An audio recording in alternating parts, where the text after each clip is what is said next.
Hi folks, I'm Sam Haymart for Test Driven TV. What do you get when you take a Lexus IS sedan that's already very sporting and you pack a 5-liter 416 horsepower V8 under the hood? You get the IS-F. And that's what we've got here today. We've got a 2013 IS-F, which is the last of a generation that started out back in 2008. Now, when this car was first introduced, it was meant to compete with the likes of the BMW M3 and the C-Class from AMG. Now, as we roll into the 2014 model year, Lexus doesn't yet have an IS-F planned, and the latest rumors we've heard say when it does come out, it'll likely have a V6, and this V8 will be long gone into the history books. So we're going to take this thing out and test drive it today and see how much fun this V8 really is.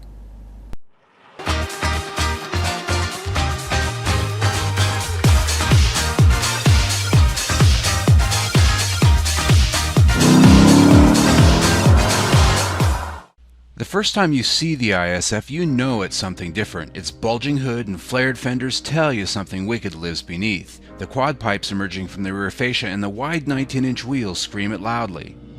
All this chest-thumping bravado is exactly what the IS-F is about, however. This car rides stiff and revs loud because that's its purpose in life. Its muscle car personality belies its Lexus badge in some ways, yet earns it back in refinements unexpected.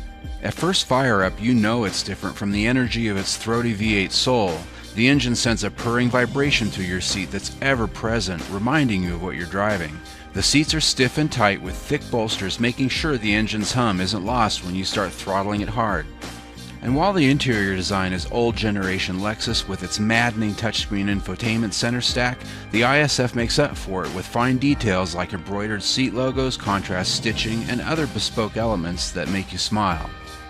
Our IS-F was optioned with the Mark Levinson premium audio system with touchscreen navigation, Entune, and all the latest gizmotry. It sounds so good it should be optioned on every Lexus as a mandatory upgrade.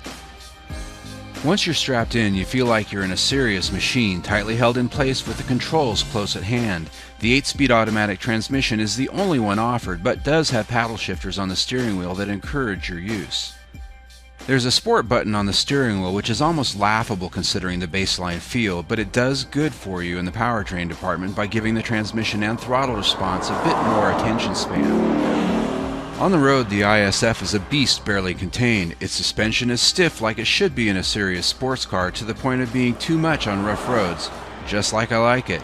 Steering is also stiff and requires effort, making this drive an athletic exercise. The IS-F corners with wicked grip. Its chassis is tight and stiff as if it had all the aftermarket parts bolted on, yet refined like the factory Lexus it is. It seemingly has a 50-50 balance in transitions from left to right. The 5-liter engine's 416 horsepower comes on higher in the rev range, thus it isn't a habitual tire smoker. In fact, the torsion rear differential and electronic chassis nannies pretty much prevent any such uncivilized show of force. Even with traction control off, launches are all thrust, little dust. You know, one of the benefits of this V8 besides its power is its sound. It's got a dual-tracked intake manifold that opens up at exactly 3,600 RPM when you put your foot in it. It gives you this sonic boom of sound when you hammer down. Woo!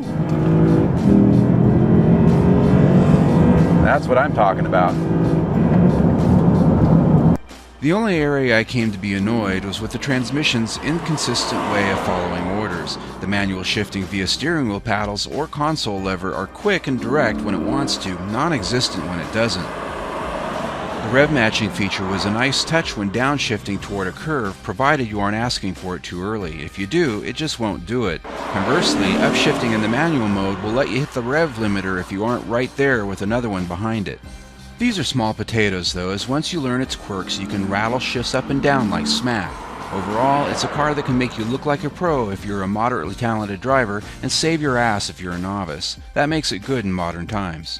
Best of all, this car still has feel, unlike BMW and Mercedes, which have cast enthusiasts off to the feeling of driving a PlayStation. The IS-F still gives you some high-speed connection to the road you roam.